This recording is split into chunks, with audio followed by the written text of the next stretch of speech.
نحمده ونستعينه ونستغفره ونعوذ بالله من شرور أنفسنا ومن سيئات أعمالنا من يهده الله فلا مضل له ومن يضلل فلا هادي له وأشهد أن لا إله إلا الله وحده لا شريك له وأشهد أن محمدا عبده ورسوله يا أيها الذين آمنوا اتقوا الله حق تقاته ولا تموتن إلا وأنتم مسلمون يا أيها الناس اتقوا ربكم الذي خلقكم من نفس واحدة وخلق منها زوجها وبث منهما رجالا كثيرا ونساء واتقوا الله الذي تساءلون به والأرحام إن الله كان عليكم رقيبا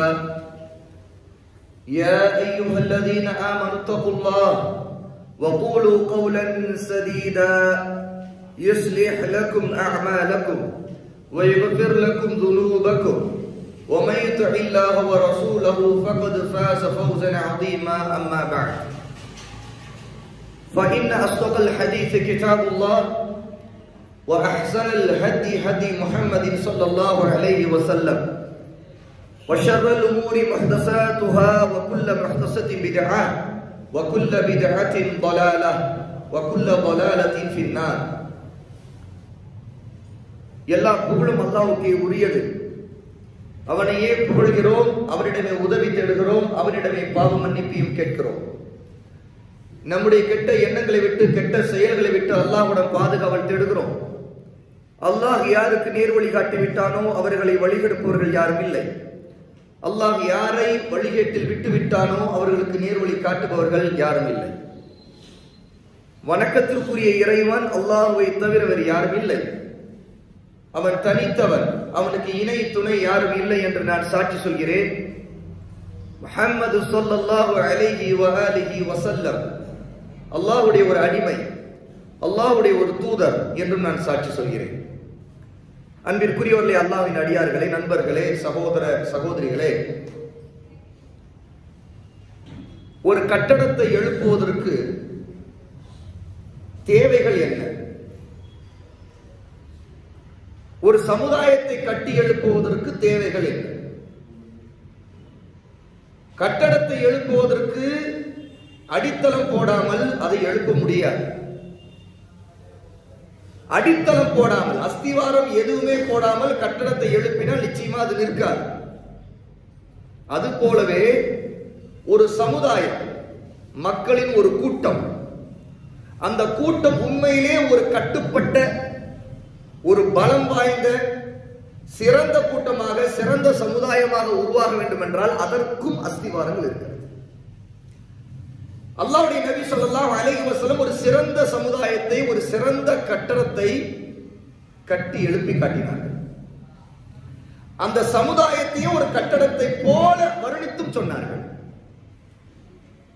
முஸ்லிம்கள் அனைவரும் ஒரு கட்டடத்தை போல, கட்டடத்தின் ஒரு பகுதி இன்னொரு பகுதியை வலுவூட்டுகிறது, பலமூட்டுகிறது என்று சொன்னார். இந்த உதாரணம் பல விஷயங்களை நமக்கு புரிய வைக்கிறது. முதலாவது, ஒரு கட்டடம் எழுப்பப்படுவதற்கு என்ன தேவைகளோ அதுபோல ஒரு சமுதாயத்தை கட்டி எழுப்புவதற்கு, சிறந்த சமுதாயத்தை உருவாக்குவதற்கு என்று சில தேவைகள் இருக்கின்றன. இரண்டாவது, ஒரு கட்டடம் நிற்பதற்கு ஒரு பகுதி இன்னொரு பகுதியை தாங்கி பிடிப்பதை போல, அது ஒரு தூணாகவும் இருக்கலாம் அல்லது சுற்றுச்சுவராக இருக்கலாம், ஒன்று இன்னொன்றை தாங்கி பிடிக்கிறது, ஆகவேதான் அது நிற்கிறது. ஒரு செங்கல் இன்னொரு செங்கலை தாங்குகிறது, ஆகவேதான் ஒரு சுவர் எழும்புகிறது. அதுபோல சமுதாயத்தில் ஒருவர் இன்னொருவரை தாங்கி பிடித்து, ஒருவர் இன்னொருவருக்கு உதவி, அதன் மூலமாக அவர்களுக்கு மத்தியில், ஒரு கட்டடத்தின் செங்கற்களுக்கு மத்தியில் இருக்கிற ஒற்றுமையின் மூலமாக ஒரு சுவர் எழும்பி ஒரு கட்டடம் எழும்புவதை போல, ஒரு சமுதாயத்திற்கு இடையே இருக்கக்கூடிய, ஒவ்வொரு தனி நபருக்கும் இடையே இருக்கக்கூடிய தொடர்புகள், அதன் மூலமாக ஒரு சமுதாயம் உருவாகும்.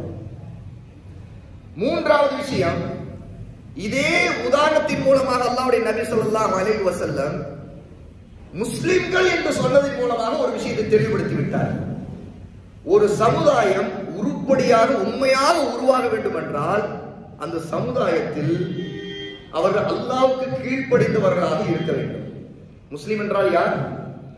அல்லாஹ்வுக்கு கீழ்ப்படிந்தவர், கட்டுப்பட்டவர், அல்லாஹ்வுடைய நபிக்கு கட்டுப்பட்டவர், அவருடைய மன இச்சைகளுக்கு கட்டுப்படுவதல்ல, ஷைத்தான்களுக்கு கட்டுப்படுவதல்ல, அக்கிரமக்காரர்களுக்கு கட்டுப்படுவதல்ல, பொய்யான தெய்வங்கள் என்று வணங்கப்படுகிற விஷயங்கள் மீதான நம்பிக்கைக்கு கட்டுப்படுவதல்ல, அல்லாஹ் சுப்ஹானஹு வ தஆலா அவனுக்கு கட்டுப்படுதல், அவனை ஏகத்துவப்படுத்துதல்.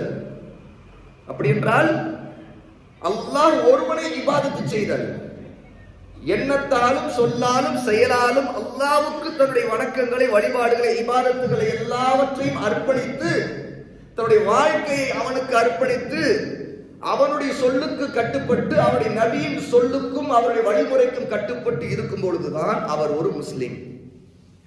ரசூலுல்லாஹ் கட்டடத்தை உதாரணமாக சொல்லி முஸ்லிம்கள் எல்லாம் ஒரு கட்டடத்தை போல என்று சொல்லும் பொழுது முஸ்லிம்கள் என்று சொல்வதற்கு அர்த்தம் இதுதான். முஸ்லிமா இருந்தாலும் உருப்பட முடியும், முஸ்லிமா இருந்தாலும் ஒரு சிறந்த சமுதாயம் உருவாக முடியும், முஸ்லிமா இருந்தால் மட்டும்தான் ஒரு பலமான சமுதாயமா ஆக முடியும்.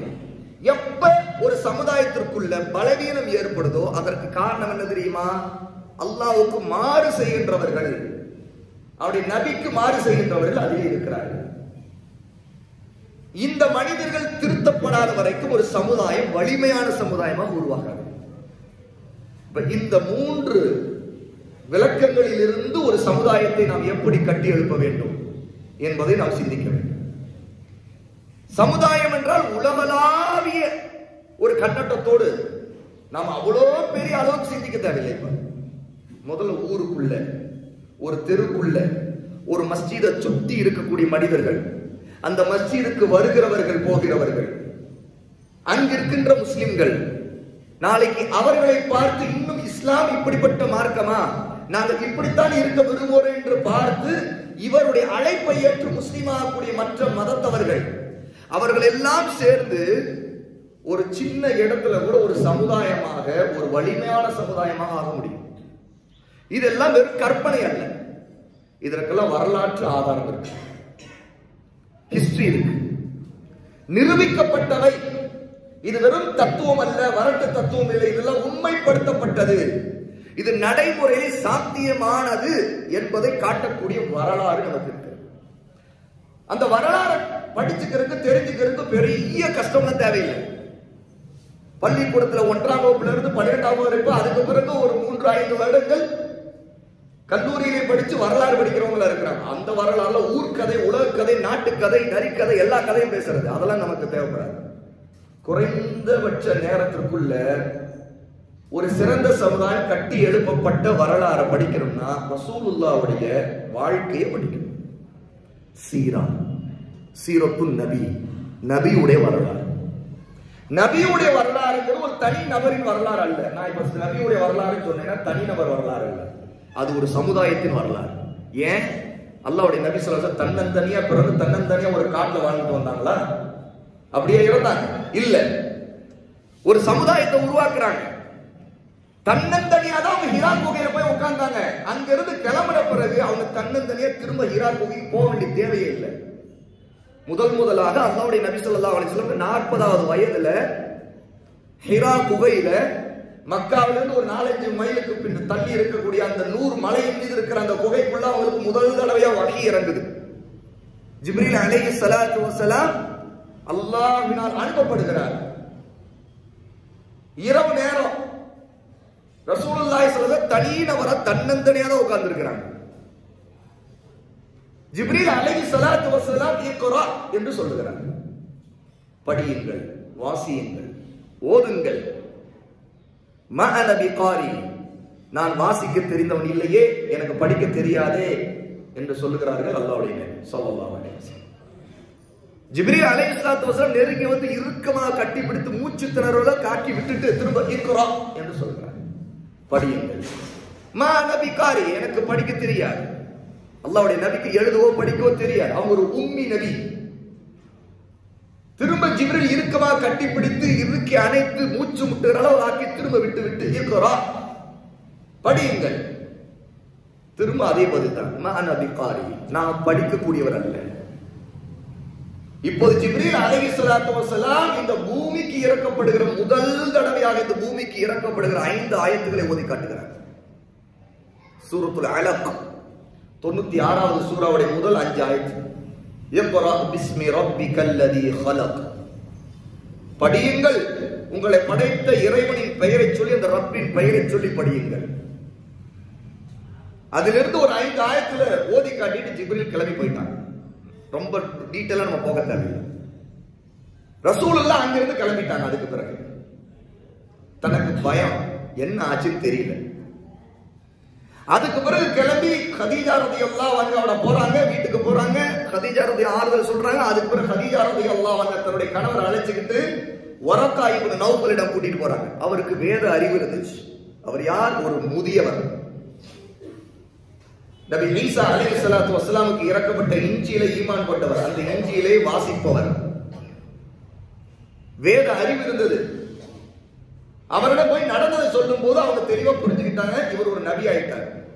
உடனே சொன்னாங்க, மூசாவிட அனுப்பப்பட்டவர் தான் உங்களிடம் அனுப்பப்பட்டிருக்கிறார், ஈசாவிட அனுப்பப்பட்டவர் தான் உங்களிடம் அனுப்பப்பட்டிருக்கிறார், அவர் தான் ஜிப்ரீல், அவர் நீங்கள் நபி ஆயிட்டீங்கன்ட்டாங்க. இதுக்கு பிறகு திரும்ப ஹிரா கோவிலுக்கு ஒரு தனி நபரா போய் உட்கார்ந்துட்டு இருந்தாங்களா? இல்ல. ரசூலுல்லாஹி ஒரு தடவை தான் அந்த வரலாறு அதோட முடிஞ்சிருச்சு. அதுக்கு பிறகு ரசூலுல்லாஹ்வுடைய வரலாறுங்கிறது தனிநபர் வரலாறு அல்ல, ஒரு சமுதாயத்தின் வரலாறு. 40 வயதிலிருந்து 23 வருடங்கள், 63வது வயதுல ரசூலுல்லாஹி ஸல்லல்லாஹு அலைஹி வஸல்லம் நம்முடைய நபி இறக்கும் பொழுது ஒரு சமுதாயத்தை கட்டி எழுப்பிட்டாங்க. மிகச்சிறந்த சமுதாயத்தை உருவாக்குறாங்க. அந்த சமுதாயத்தை போன்ற ஒரு சிறந்த சமுதாயத்தை மறுமை நாள் வரை நாம் பார்க்க முடியாது. அதான் சஹாபா ரலியல்லாஹு அன்ஹும் அஜ்மஈன், நபி தோழர்கள். அவர்களை தான் முஹாஜிர்கள், அன்சாரிகள். மக்கா வாசிகளில் இருந்த முஸ்லிம்கள், மதீனா வாசிகளில் இருந்த முஸ்லிம்களை நாம் முஹாஜிர்கள், அன்சாரிகள் என்று சொல்லுகிறோம். அந்த சஹாபா ரலியல்லாஹு அன்ஹும் அப்படிங்கிற ஒரு சமுதாயத்தை ரசூலுல்லாஹ் 23 வருஷத்துல உருவாக்குறாங்க.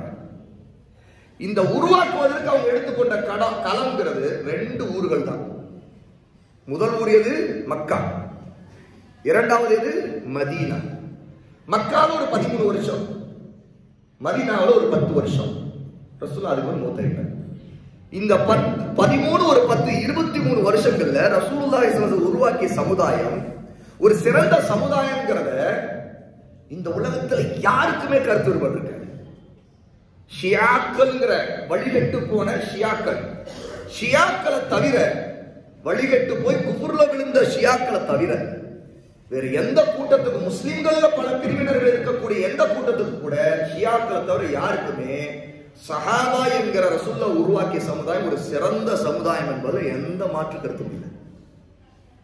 இப்ப என்ன கேள்வினா, திரும்ப நான் தொடங்கினது உள்ள கேள்விதான், எப்படி ஒரு சிறந்த சமுதாயத்தை ரசூலுல்லாஹ் உருவாக்குறாங்க? அது எப்படி சாத்தியப்பட்டுச்சு? ஒரு தனி நபருடைய முயற்சியில் ஒரு சமுதாயம் உருவாக்கப்படுமா? இல்லைங்க, அதெல்லாம் நடக்கிறதுக்கு சாத்தியமே இல்லைங்க அப்படின்னு நினைச்சோம்னா அது பொய் அப்படிங்கறத ரசூலுல்லாஹி வரலாறு முதல்ல உறுதிப்படுத்திச்சு. அது பொய். தனிநபர்களுடைய உழைப்புல அல்லாஹ்வுடைய உதவியோடு ஒரு சிறந்த சமுதாயத்தை உருவாக்க முடியுங்கிறதுக்கு ஒரு மகத்தான மனிதர், அவர் அல்லாஹ்வின் நபியும் ரசூலுல்லாஹ் அனுப்பப்பட்டவருடைய ஆதாரம் இருக்கிறது. இரண்டாவது விஷயம், ஒரு பெரிய உலகத்தில் ஒரு பெரிய மாற்றத்தை கொண்டு வர்றதுக்கு உலகம் முழுக்க பயணம் செய்து அதுக்கு நிறைய தந்திரங்கள்லாம் பண்ணி அதுல பெரிய அரசியல் வேலைகள்லாம் தந்திரங்கள்லாம் செய்துதான் ஒரு சிறந்த சமுதாயம் உருவாக்கணுமா? அதெல்லாம் தேவையில்லை. ஒரு ஊர்ல, உங்க பிறந்த ஊர்ல உட்கார்ந்துக்கிட்டே நீங்க அந்த வேலையை செய்யலாம். அதுக்கு ரசூலுல்லாஹி 13 வருஷ கால வாழ்க்கை ஆதாரம். முதல்ல 13 வருஷம் மக்காவில் இருந்தது. நபி ஆனவுடன் ரசூலுல்லாஹ் மதீனாவுக்கு போகல. நபி ஆனவுடன் ரசூலுல்லாஹ் வெளியூர்களுக்கு எங்கே போய் தனக்கு எங்க சப்போர்ட் கிடைக்குமோ அங்க போல. இதுக்கு 13 வருடங்கள் எல்லா தொல்லைகளுக்கும் நெருக்கடிகளுக்கும் மத்தியில் தான் தன்னுடைய பணியை அவர்கள் செய்கிறார்கள். மறுக்க முடியுமா? நாம எல்லா கஷ்டங்கள், ஏனென்றால் அந்த 13 வருஷங்கள் அவங்க இருந்தது கூட அவங்களுக்கு மிகப்பெரிய வரவேற்பு. அவங்கள தூக்கி கொண்டாடினாங்க அந்த ஊர்க்காரங்க. நான் பார்க்கிற வரலாறு இல்லவே. ஒரு காலத்தை தூக்கி கொண்டாடி கொண்டிருந்த அல் அமீன், நம்பிக்கைக்குரியவர், அஸ்ஸாதிக், உண்மையாளர், பொய்யே பேச மாட்டார் என்கிற அளவிற்கு கொண்டாடிய செல்வாக்கு மிக்க மனிதர் தான் அவர் ஸல்லல்லாஹு அலைஹி வஸல்லம். ஆனால் நபி ஆன பிறகு தௌஹீதை எடுத்து சொல்லி அல்லாஹ் ஒருவனுக்கு இபாதத் செய்யன்னு சொல்ல ஆரம்பிச்ச பிறகு, அவனுக்கு கட்டுப்படுங்கிற சொல்ல ஆரம்பிச்ச பிறகு, நபியாகிய எனக்கு நீ கீழ்ப்படிங்கிற வார்த்தையை சொல்ல ஆரம்பிச்ச பிறகு, இதோ அல்லாஹ் சொல்றான்னு சொல்லிட்டு குர்ஆனுடைய ஆயத்துக்களை ரசூலுல்லாஹி ஸல்லல்லாஹு அலைஹி வஸல்லம் ஓதி காட்ட ஆரம்பிச்ச பிறகு வந்த எதிர்ப்புகள் எப்படி இருந்துச்சுன்னா, முந்தைய ஆரம்பத்தில் அவங்களுக்கு இருந்த செல்வாக்கு எல்லாத்தையும் போக்கிடுச்சு. எந்த மக்கள் அல் அமீன் நம்பிக்கைக்குரியவர் அப்படின்னாங்களோ அதே மக்கள் இவர் பொய்யர், இவர் எங்களுடைய எதிரி, எங்கள் தெய்வங்களின் எதிரி எப்படி பேச ஆரம்பிச்சாங்க.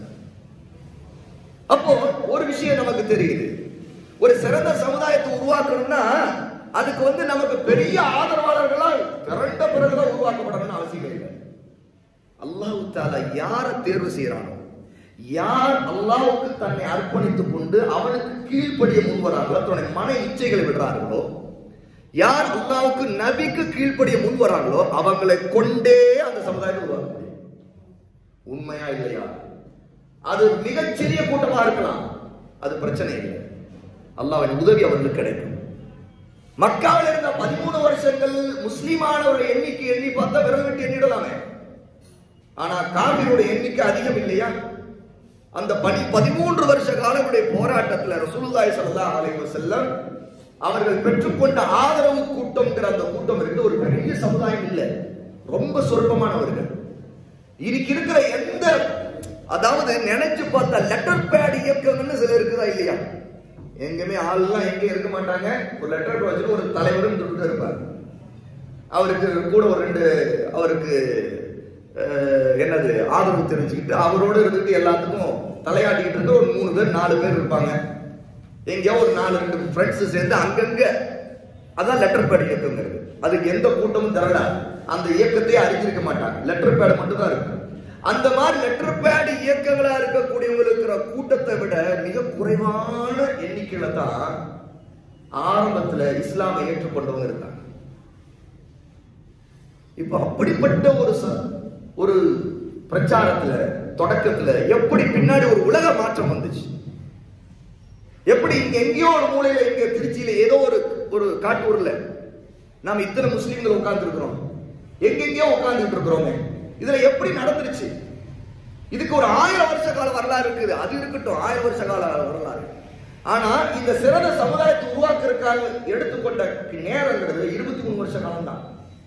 ரசூலுல்லாஹ் மரணிக்கும் போது அல்லாஹ் உங்களுக்கு வெற்றியை கொடுத்திருந்தான். அந்த வெற்றியை கொடுத்த பிறகுதான் அல்லாஹ் தஆலா அவருடைய ரூஹை எடுத்தான். அப்ப அல்லாஹ் தஆலாவுடைய உதவி வந்த பிறகுதான் ரசூலுல்லாஹி ஸல்லல்லாஹு அலைஹி வஸல்லம் பணியை நிறைவு செய்திருக்கிறாங்க. அப்ப சிறந்த சமுதாயத்தை எப்படி உருவாக்க முடிஞ்சு?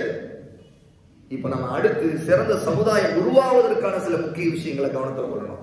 நிச்சயமா சிறந்த சமுதாயத்தை உருவாக்க முடியுங்கிறத நாம தெரிஞ்சுக்கிறோம் ரசூலுல்லாஹி வரலாறை கொண்டு, அந்த ஆரம்ப காலத்துல ரசூலுல்லாஹி ஸல்லல்லாஹு அலைஹி வஸல்லம் செய்த பணிகளை கொண்டு. ஆனா அதற்கான தேவைகள் என்ன, எப்படி ஒரு கட்டடத்தை கட்டுவதற்கு என்னென்ன தேவையோ, முதல்ல கட்டடம் கட்டணும், இடம் வேணும். இடம் இருந்தா மட்டும் போதாது, அதுக்கு பிறகு திட்டம் வேணும். அந்த திட்டத்தின்படி கட்டும்போது திட்டம் சரியான திட்டமா இருக்கணும், தலைகள் திட்டமா இருக்கக்கூடாது. எப்படி தலைகளா இருக்கக்கூடாது. நான் முதல்ல கட்டடத்தை கட்ட போறேன், நான் உடனே இந்த செங்கல் வச்சு அடுக்க போறேன் அப்படின்னு அடிக்க நான் மேல கோபுரம் கட்டிட போறேன், நடக்குமா? முடியாது. அதுக்கு முதல்ல அந்த திட்டத்தை தொடங்குறது அஸ்திவாரத்தை தொடங்கணும். அஸ்திவாரம் போடும்போது எப்படி அஸ்திவாரம் போடணும் இருக்கணும். அஸ்திவாரம் கோணலா இருந்தா கட்டடம் கோணலா இருக்குமா இல்லையா? அஸ்திவாரம் ஒரு மாதிரி கட்டடம் ஒரு மாதிரி கட்ட முடியுமா? இல்ல, முடியாது. அஸ்திவாரம் கோணல் இல்லாம இருக்கணும், சரியான அஸ்திவாரம் இருக்கணும், அப்பதான் கட்டடம் சரியானதாக இருக்கும். கட்டடம் கட்டப்படும் போது தேவையானவை, அது சிமெண்டா இருக்கட்டும், மண்ணா இருக்கட்டும், செங்கலா இருக்கட்டும், மற்ற எதுவா இருக்கட்டும், அது எல்லாமே தரமானதாக இருக்கணும். அப்ப அந்த தரம் எல்லாமே சேர்ந்துதான் ஒரு சிறந்த தரமான ஒரு கட்டடத்தை, ஒரு வீட்டையோ அல்லது வேறு எந்த கட்டடத்தையோ ஒருவர் கட்டி முடிக்க முடியும். அப்ப சமுதாயம் தரமாக ஒரு சிறந்த சமுதாயமாக உருவாவதற்கு ரசூலுல்லாஹ்வுடைய வாழ்க்கையிலிருந்து நம்ம நிறைய படிக்க வேண்டியது இருக்கிறது சகோதரர்களே. அல்லாஹ் தஆலா அந்த அறிவை நமக்கு தருவானாக.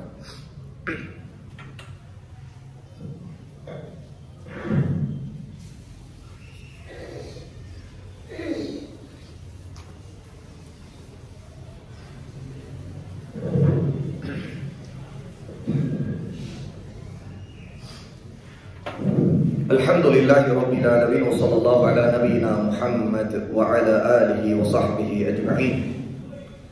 நஹ்மது வ நுஸல்லி அலா ரசூலில் கரீம் அம்மா பஅத்.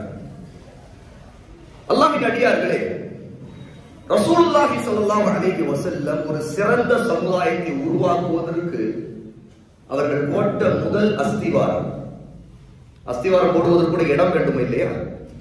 ஒரு கட்டடத்துக்கு இடம் தேவை. அவர்கள் எடுத்துக்கொண்ட இடம் எது தெரியுமா? ஒரு சிறந்த சமுதாயத்தை உருவாக்குவதற்கு அவர்கள் எடுத்துக்கொண்ட இடம். நம்ம நினைக்க கூடாது மக்கா இல்ல மதீனா, அல்லாஹ் அப்படி தேர்வு செய்துதான் அந்த சமுதாயத்தை உருவாக்கி இருக்கிறான். பாருங்க, அதெல்லாம் மக்கால உருவாக்கப்பட்டிருக்குது, மதீனாவில் உருவாக்கப்பட்டிருக்குது. அப்படி நினைச்சா நம்முடைய அறியாமை. ஏன் அப்போ சிறந்த சமுதாயம் உருவாகுவது மக்கால மட்டும்தான் உருவாகும் அல்லது மதீனால மட்டும்தான் உருவாகும் நினைக்க முடியுமா? அப்ப பூமியில உள்ள மற்ற இடங்கள்ல சிறந்த சமுதாயம் உருவாகாதா? மற்ற இடங்கள்ல அயோக்கியர்கள் மட்டும்தான் வாழ முடியுமா? அல்லது அந்த மாதிரியான இடங்கள்ல பணிகள் செய்தாலே நிச்சயமா அது செல்லுபடியாகாதா? அப்படி அல்ல. இடம் என்பது எங்க இருக்கு தெரியுமா? சிறந்த சமுதாயம் உருவாவதற்கு அல்லாஹ்வுடைய நபி ஸல்லல்லாஹு அலைஹி வஸல்லம் இங்கே என்று சொன்னார். தன்னுடைய நெஞ்சை காட்டி அல் கல்பு, இதயம். ஒரு கட்டடம் கட்டுவதற்கு நிலம் தேவையில்லையா? அதே போல சிறந்த சமுதாயத்தை கட்டுவதற்கு முதலில் தரமான சரியான இடம் என்பது கல்பு, ஹார்ட். இது சரியா இருந்தாலும் எல்லாமே சரியா, இது கெட்டுடுச்சுன்னா எல்லாமே கெட்டு போயிடும். ரசூலுல்லாஹி ஸல்லல்லாஹு அலைஹி வஸல்லம் இதைத்தான் நமக்கு மிக அழகாக புரிய வைத்தார்கள். உடலிலே ஒரு உறுப்பு, ஒரு சதை துண்டு இருக்கின்றது. அது சீராக சரியாக இருந்தால் எல்லாம் சீராக இருக்கும், சரியாக இருக்கும். அது கெட்டுவிட்டால் எல்லாம் கெட்டுவிடும். வஹியல் கல்பு, அதுதான் அல் கல்பு, இதயம் என்று சொன்னார். இது எவ்வளவு பெரிய செய்தி நமக்கு சொல்லுகிறது தெரியுமா? நம்முடைய காரியங்கள் எல்லாம் சீராகணுமா?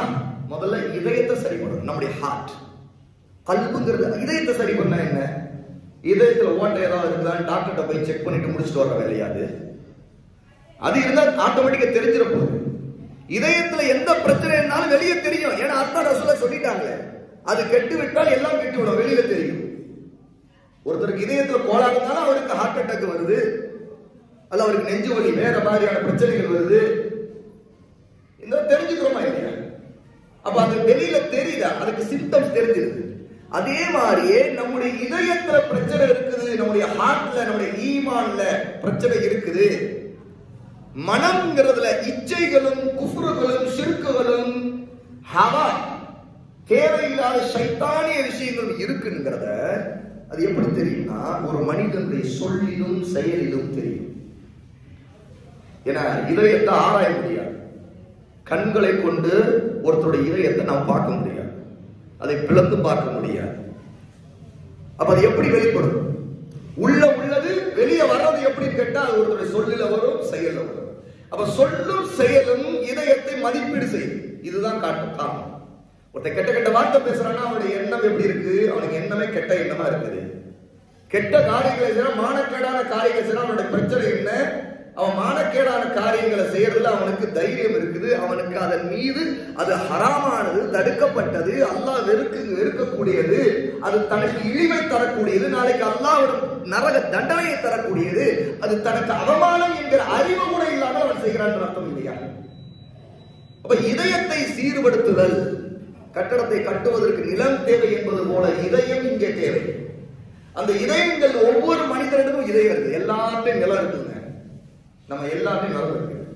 இந்த நிலத்துல சரியான பயிர் போடணும், சரியான பேஸ்மெண்ட் போடணும், அஸ்திவாரம் சரியா இருக்கு.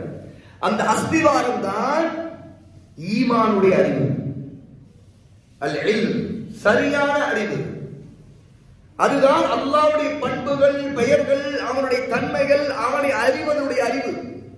அதுதான் நம்முடைய நபியின் மீதான பிரியத்தை ஏற்படுத்தக்கூடிய அவருடைய வரலாறை அறிவதின் அறிவு. இந்த அறிவு என்ன செய்யும்? நம்முடைய உள்ளத்தை பக்குவப்படுத்தும், நம் உள்ளத்தை சாந்தப்படுத்தும், நம் உள்ளத்திற்குள் நாம் எதை நேசிக்க வேண்டும் என்பதை சொல்லிக் கொடுக்கும். அல்லாஹ் மீதான நேசம் ஒருவனுக்கு அதிகமாக அவன் அல்லாஹ்வை நெருங்க ஆரம்பிப்பான். ஏனென்றால் ஒரு மனிதன் எதை நேசிக்கிறான் அதைத்தான் அவன் நெருங்குவான். உண்மைதான் அது. பணம் காசு அதிகமா நம்முடைய மனசுல ஏறிக்கிட்டே போது அவருடைய முஹப்பத், அதனுடைய மோகம், மனிதன் எப்படி மாறுவான்? ஒரு நாயை போல. நாய் ஓடினாலும் சரி ஓடாவிட்டாலும் சரி நாயை தொங்க போடும் இல்லையா? அல்லாஹ் சொல்ற உதாரணம் இது. அதுபோல மனிதன் அவன் எங்க இருந்தாலும் சரி அவன் நாயை போல நாக்கை தொங்க போட்டுக் கொண்டு அந்த அவனுடைய ஆசை எல்லாம் அதை நோக்கியே இருக்கு. அவனுக்கு கிடைக்குதோ கிடைக்கலையோ, நாய் எலும்பு துண்டை பார்த்தவர்தான் நாக்க தொங்க போடுதான். அப்படி பார்த்துருக்கோம் எங்க? எலும்பு துண்டை பார்த்துருச்சு, அது வரைக்கும் மும்முன்னு போச்சுங்க. எலும்பு துண்டை பார்த்தா நாக்கு வெளி வந்துச்சுங்க. அப்படி ஒரு நாயை பார்த்திருக்கோமா நம்ம? இல்ல. அதனால அல்லாஹ் என்ன உதாரணம் சொல்லுகிறான் என்றால், நாயை போன்றவர்கள் அவர்கள். எவர்கள் இந்த உலகத்தின் மீதான ஆசை மட்டுமே, அதான் நேசம் எல்லாம் அது முழுசு வந்துச்சுன்னா, அது உலகம் கிடைச்சிச்சா இல்லையோ, அது உலகம் தான், அது எல்லாம் அடங்கும். அது பதவியா இருக்கலாம், பணமா இருக்கலாம், ஒரு பெண்ணை அடையிறதா இருக்கலாம், அல்லது ஒருத்தருக்கு லைஃப்ல கோல், அவருடைய கோலே ஒரு வீட்டை கட்டி முடிக்கிறது. நான் செட்டில் ஆக போறேன், அந்த வீட்டை கட்டுறதுதான் என்னுடைய நோக்கம், அது மட்டும் தான் என்னுடைய லட்சியம் அப்படிங்கிறதா இருக்கலாம். அவர் வீட்டை கட்டினாரோ இல்லையோ, ஆனா அவருடைய லைஃப் எல்லாம் நாக்கு தொங்கப்பட்ட நாயை போன்ற நிலைக்கு அவர் அது ஒரே இலக்கை நோக்கி போகும்போது அவர் தள்ளிடும். ஏன்னா அவருக்கு அதான் ஆசை, அதுதான் அவருடைய லட்சியம். ஆசை எதன் மீதோ, அன்பு நேசம் எதன் மீதோ அதற்கு ஒருத்தன் தன்னை அர்ப்பணிக்கிறான், தன்னை அதற்காக சாகடிச்சுக்கிறான். அதுல அவனுக்கு வரக்கூடிய வலி வேதனை எதையுமே அவன் பொருட்படுத்தல. பாருங்க, ஒருத்தன் மாடா உழைக்கிறவனா இருக்கட்டும், அதுல அவனுக்கு எவ்வளவு தொழில் ரீதியா எவ்வளவு நெருக்கடிகள் கஷ்டங்கள் எவ்வளவு இருக்கட்டும், அதுல பணம் அவனுக்கு கம்மியோ கூடுதலோ, அதுல அவன் படுகிற வேதனையின் காரணமாக அவனுக்கு நேரம் இல்லாமல் காரணம் அவனுடைய குடும்பத்துடன் நேரம் செலவழிப்பதோ, அவனுடைய நண்பர்களோடு பேசிக்கொண்டு கொஞ்சம் நல்ல நேரத்தில் அவனுடைய இபாதத்துகள்ல அவனுக்கு அல்லாஹ்வுக்கு சிரம் பணிவது சஜிதா செய்வதிலோ எதுலுமே நேரம் இல்லைங்க. அவன் சம்பாதிக்கிற அவனால கூட சாப்பிட முடியல. ஏன்னா அவ்வளவு கோளாறு அவனுடைய உடம்புல, அவ்வளவு நோய்கள் அவனுக்கு வந்துருச்சு. வாழ்க்கை குளறுபடியாய் சிதைந்து போன வாழ்க்கையினால அவனுடைய உணவு முறைகள் இருந்து எல்லாமே கோளாறானதுனால அவனால் சாப்பிட கூட முடியல. ஆனா உழைச்சிக்கிட்டே இருக்கான். அதுக்காக ஓடி ஓடி ஓடி உழைக்கிறான். இதுக்கு என்ன காரணம்? என்ன காரணம்? அந்த மோகம் இருக்குது. அந்த மோகம் ஒருத்தனை பித்தனாக பைத்தியக்காரனாக ஆக்குது. பைத்தியக்காரனுக்கு என்ன நடக்கும் தெரியுமா? தெரியாது. அவன் பேசுறது தெரியாது, அவன் நடக்கிறது தெரியாது, ஒண்ணு விளக்காது. அது போல ஒருத்தனுக்கு ஒன்று மீதான பித்து, அந்த பித்தம் தெரியறதுக்கு ரொம்ப காலம் ஆகுது. ஆனா அதுக்காக எப்படி அவன் தன்னை அர்ப்பணிச்சுக்கிறாங்கிறது இருக்கு பாத்தீங்களா? அப்போ இந்த ஆசை நேசம் எப்படி ஒரு மனிதன் தன்னுடைய உள்ளத்துல எதோடு ரொம்ப கனெக்ட் ஆயிட்ட, ரொம்ப லிங்க் ஆயிட்ட, அதோட மிங்கிள் ஆடுறானோ அதுக்கு பிறகு அதுக்காக அவன் தன்னை அர்ப்பணிக்கிறான். இப்போ ஒருத்தன் அல்லாஹ்வை தெரிஞ்சுக்கிட்டான், அல்லாஹ்வுடைய நபியை பத்தி தெரிஞ்சுக்கிட்டான், அவருடைய அறிவு அவனுக்கு கிடைக்க கிடைக்க அந்த மகத்தான மனிதர் முஹம்மது ஸல்லல்லாஹு அலைஹி வஸல்லம் அவங்களை போலத்தான் அவங்களுக்கு ஒரே பண்ணி கீழ்ப்படிந்து இருக்க வேண்டும் ஆசைப்படுறாங்க. அவங்களோடு இருந்த சமுதாயத்துல அவரை ஏற்றுக்கொண்டு ஈமான் கொண்டு அவரை பின்பற்றி வழி நடந்த அந்த நல்ல தோழர்கள், அந்த தோழருடைய வாழ்க்கையை படிச்சு பார்க்கிறார். அப்ப அவனுக்கு இந்த மாதிரியான மகத்தான மனிதர்களை நம்ம அறியாமல் இருக்கும். நம்ம அறிஞ்சவர்கள் தான் எல்லாம் அயோக்கியர்களையும் கேடிகளையும் ராஸ்கல்களையும் கேவலமானவர்களையும் அசிங்கமானவர்களையும் நடிகர்களையும் ஆக மொத்தமாக இந்த உலகத்திலே நாசத்தையும் எல்லா விதமான நோய்களையும், அது மன ரீதியான நோய்கள், உடல் ரீதியான நோய்கள் எல்லாத்தையும் உருவாக்கிவிட்டு சமுதாயத்துக்கு தீங்கு விளைவிக்கக்கூடியவர்கள் மனிதர்களை தான் நாம பார்த்துட்டு இருந்திருக்கிறோம். ஆனா இப்படிப்பட்ட சிறந்த மக்களை, நன்மை மட்டுமே தூண்டக்கூடியவர்களாக, நன்மையின் முன்மாதிரிகளாக இருக்கக்கூடிய இந்த மனிதர்கள் நம்ம பார்த்ததே இல்லைன்னு அவனுக்கு அறிவு கிடைக்குதுன்னு வைங்க. சஹாபாவுடைய வரலாறு படிக்கும் போது, ரசூலுல்லாஹ்வுடைய வரலாறு படிக்கும் போது, அல்லாஹ் குர்ஆன்ல சொல்லக்கூடிய ஆயத்துடைய விளக்கங்களை அறிந்து கொள்ளும் பொழுது அவனுடைய மனசு இப்ப எதோட இதாகும்? அவனுக்கு எங்க மோகம் வரும்? அவருடைய மோகம் எல்லாம் அல்லாஹ்வின் அன்பும் அவனிடம் இருக்கிற சொர்க்கமும் மறுமையின் வாழ்க்கையின் மீது இருக்கிற மோகமும் அவனை ஆக்கிரமிக்க ஆரம்பித்து அவருடைய வாழ்க்கை மாறவும் வராது. ரசூலுல்லாஹ் எப்படி ஒரு சிறந்த சமுதாயத்தை உருவாக்குனாங்கிறதுக்கான சீக்ரெட், அந்த ரகசியம் ரொம்ப சிம்பிளானது, சீக்ரெட்டே இல்லை, வெளிப்படையான உண்மை என்னன்னு கேட்டா, ரசூலுல்லாஹ் முதல்ல கல்வை ஈமான சரி செய்தாங்க. ஈமான சரி செய்தாங்க, குஃப்ரை விட்டும் ஷிர்க்கை விட்டும் ஹராமை விட்டும் சரி செய்தாங்க. இதாஅத் கீழ்ப்படிதல், கீழ்ப்படிதல்ங்கிறது தன்னை படைத்தவனுக்கு கீழ்ப்படிய வேண்டும், தன்னை படைத்தவன் தனக்கு அனுப்பி வைத்தவனுடைய தூதருக்கு கீழ்ப்படிய வேண்டும் என்கிற அந்த அறிவு என்ன செய்தது? ஒரு நல்ல மனிதனுக்கு எவனுக்கு அல்லாஹ் சுப்ஹானஹு வ தஆலா ஹிதாயத்துடைய பாதை அவனும் காட்டிவிட்டானோ அந்த ஹிதாயத்தின் பாதையிலே அவன் தன்னை அர்ப்பணித்து விட்டான். அதன் காரணமா தன்னை மாத்திக்கிறான். மாற்றம் என்பது முதல்ல உள்ளம் மாறாத வரைக்கும், அந்த உள்ளம் மாறுவதற்கு தேவையான கல்வி கிடைக்காத வரைக்கும் நடக்காது சகோதரர்கள். நம்முடைய வாழ்க்கையில பல பிரச்சனைகள், சமுதாயத்துல பல பிரச்சனைகள், எல்லாத்திலும் மாற்றம் எங்கிருந்து தொடங்கணும்? முதல்ல ஒவ்வொரு தனிநபனுக்கும் அவனுடைய கல்வியில மாற்றம் வரும். அது வராத வரைக்கும் வராது. இன்னைக்கு சமுதாயம் நம்ம பார்க்கிற நம்முடைய சமுதாயத்தை மட்டும் நினைச்சு பாருங்க, எப்படி இருக்குது? நம்முடைய சமுதாயத்துக்கு மற்ற சமுதாயத்துக்கு என்னங்க வித்தியாசம் இருக்குது? என்ன வித்தியாசம் இருக்குது? ஒரு வித்தியாசம் இல்லைங்கிற அளவுக்கு ஆயிடுச்சு. வணக்க வழிபாடுகள்ல நாமெல்லாம் மஸ்ஜிதை நோக்கி வருவோம், அவங்க கோயிலை நோக்கி போவாங்க, அல்ல அவங்க சர்ச்சை நோக்கி போவாங்கிற ஒரு வித்தியாசம் தான். ஆனா வாழ்க்கை முறைகள்ல என்ன வித்தியாசம் இருக்குது? இல்ல ஆடைகள் வித்தியாசம் இருக்கு. நாமெல்லாம் தொப்பி போடுறோம், நாமெல்லாம் ஜுப்பா போடுறோம், ஆண்கள் லுங்கி கட்டுறாங்க. இந்த வித்தியாசம் அவங்களுக்கு இல்லையா? நம்ம பெண்கள் தான் புர்கா அணிகிறாங்களே, அப்ப அதுல வித்தியாசம் இல்லையா? இதுவா வித்தியாசம்? வித்தியாசம் என்பது எங்கே இருக்கிறது? நம்முடைய ஈமானுடைய வெளிப்பாடு, நம்முடைய செயல்பாடுகள், நம்முடைய வாழ்க்கை முறைகள், ஹலால் ஹராம் விஷயத்துல பேணுதல்ல இருக்கு.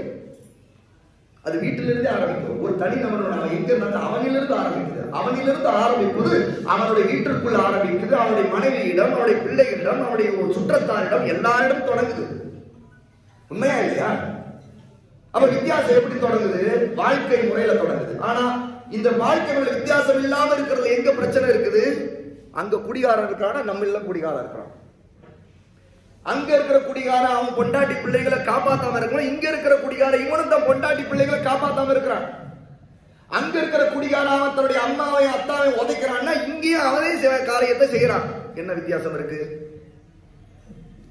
அங்க ஒரு பெண்ணு தன்னை அலங்கரிச்சுக்கிட்டு வெளியே போறான்னா, இங்கேயும் ஒரு பெண் இருக்கிறா, அவ பர்தாலம் போடுறது இல்ல, அவளும் அலங்கரிச்சுக்கிட்டு வெளியே போறான். அதே மாதிரி போறான். இல்ல அவன் சமுதாயத்துக்கு தன் கூட்டத்துக்கு பயப்படுறான்னா, அவன் அலங்கரிச்சுக்கிறா, எல்லாம் அலங்கரிச்சுக்கிட்டு பர்தாவை போட்டுக்கிறா.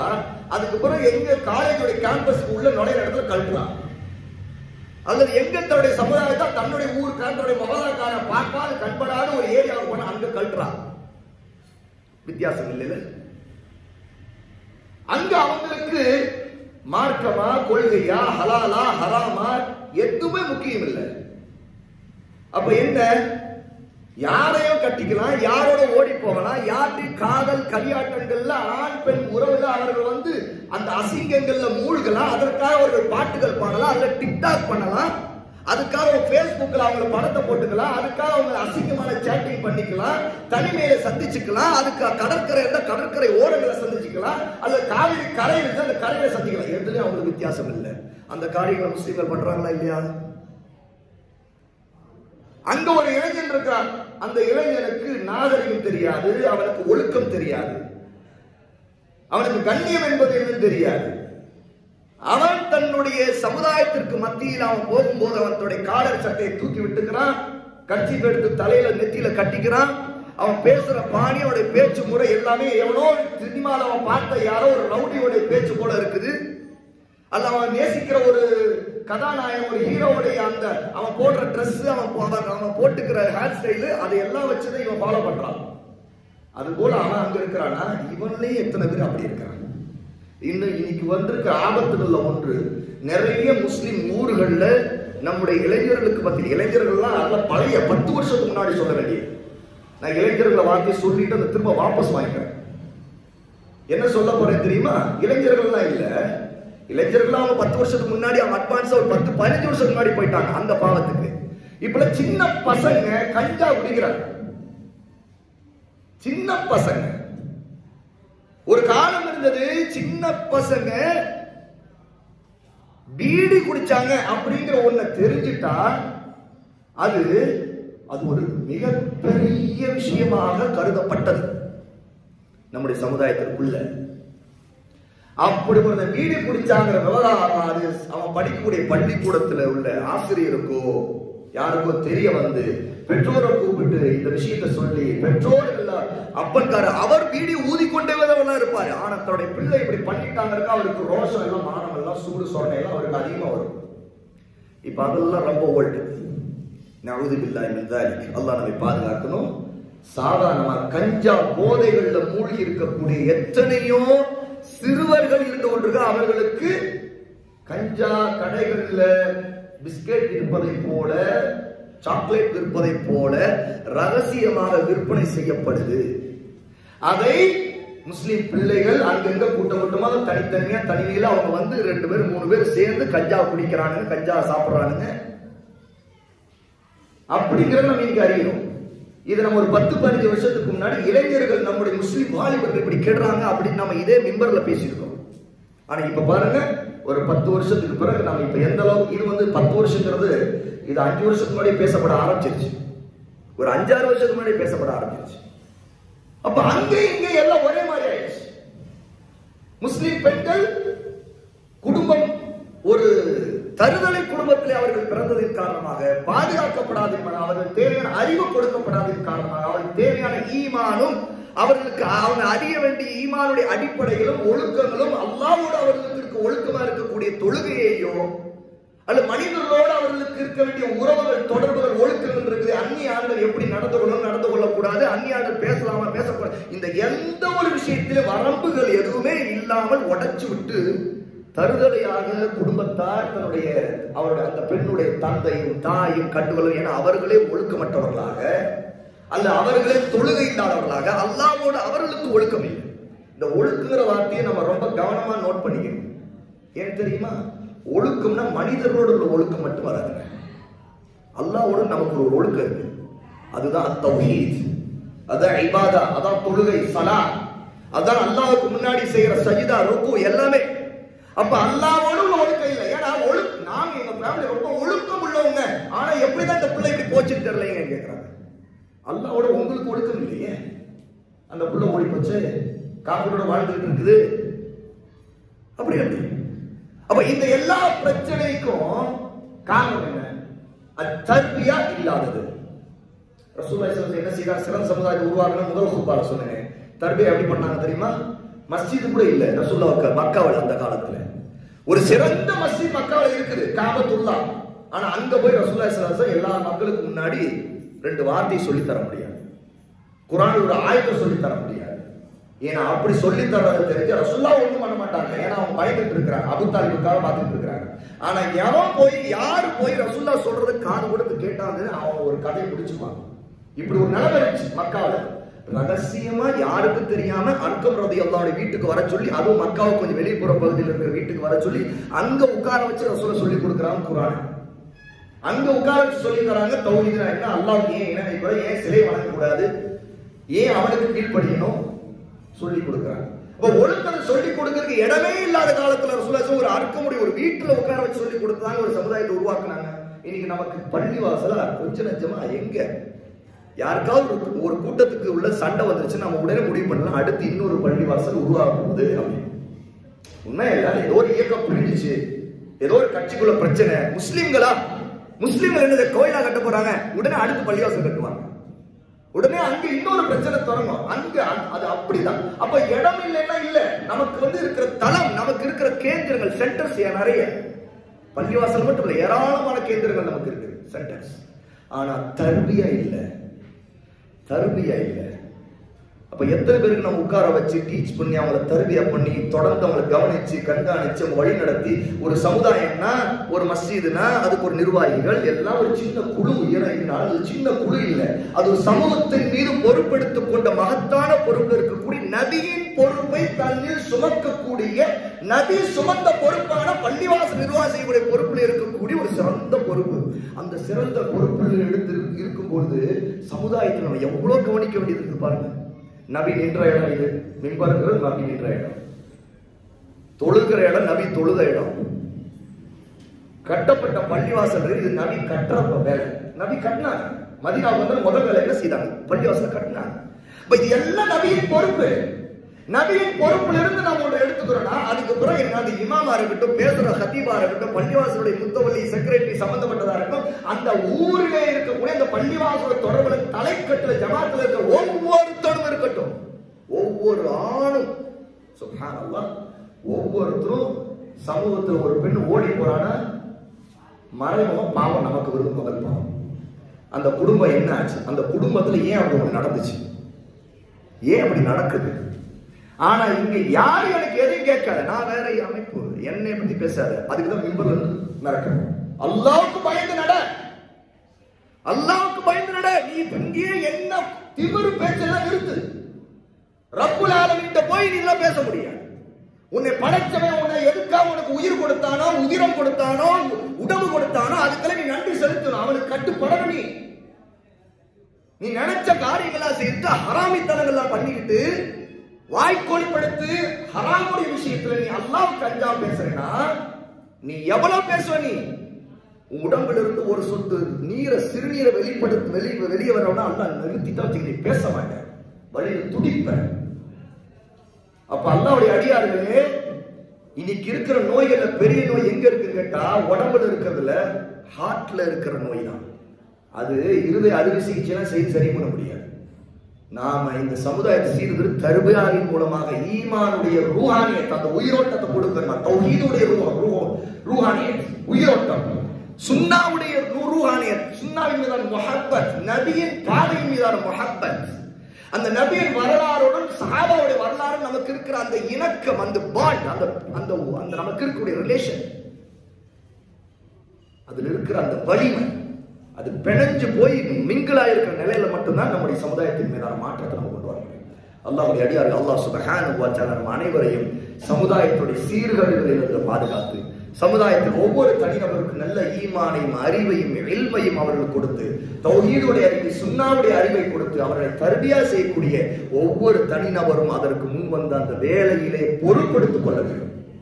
அதுல எந்த ஒரு தவறு நடந்தா அதை பார்த்து அதை சுட்டி காட்டி இது தப்பு என்று சொல்வதற்கு முதல் நாக்குக்கு தைரியம் வேணும். அது மனசுல இருந்தா நாக்கு தைரியம். உமர் ரலியல்லாஹு அன்ஹு வழியில யாராவது ஒரு தப்பான காரியம் என்ன நீ செய்யறன்னு ஒரு கேள்வி கேட்டாங்க. இன்னைக்கு நம்ம பிள்ளைங்க போகுதுன்னா ஒரு அண்ணி யாரோட போறாங்க, எத்தனை பேருக்கு நம்ம கேட்கிறோம், யாரோட போயிட்டு இருக்க நீ, ஏமா நீ யாரோட போயிட்டு போட்டு பொருத்தா போட்டுருக்க, அவன் பொட்டு வச்சிருக்க, நீ எப்படி போயிட்டு இருக்க? இந்த கேள்வி கேட்கறதுக்கு திராணி இல்லைன்னு வைங்க. நமக்கு எத்தனை பொண்ணு ஓடி போவாதுன்னு நமக்கு தெரியாது. நாளைக்கு நம்முடைய பொண்ணை எவனோ ஒருத்தன் பார்ப்பான், கண்டுக்காம போயிடும். நமக்கு ரோஷம் வராது, என் பொண்ணை பார்த்துருக்கியாங்க, எவனோ ஒருத்தர் இருந்தான்னு இப்பதான் எனக்கு தெரிய வருது, என்கிட்ட சொல்ல வேண்டியதானே, அவளுக்கா நீ சொன்னியா? அப்படி கேட்போமா இல்லையா? அப்ப நமக்குன்னு ஒரு சூடு சொரணை ரோஷம் மானம்லாம் முதல்ல தீனுடைய விஷயத்துல சுன்னாவின் விஷயத்துல ஈமானுடைய விஷயத்துல வரணும். அது கல்வில வரணும். அல்லாஹ் சுப்ஹானஹு வ தஆலா நம் அனைவரையும் அப்படிப்பட்ட சூடு சொரணை உள்ள ஈமானியதாரிகளாக நம்மை ஆக்குவானாக. வ ஆகிரு தஅவானா அல்ஹம்துலில்லாஹி ரப்பில் ஆலமீன்.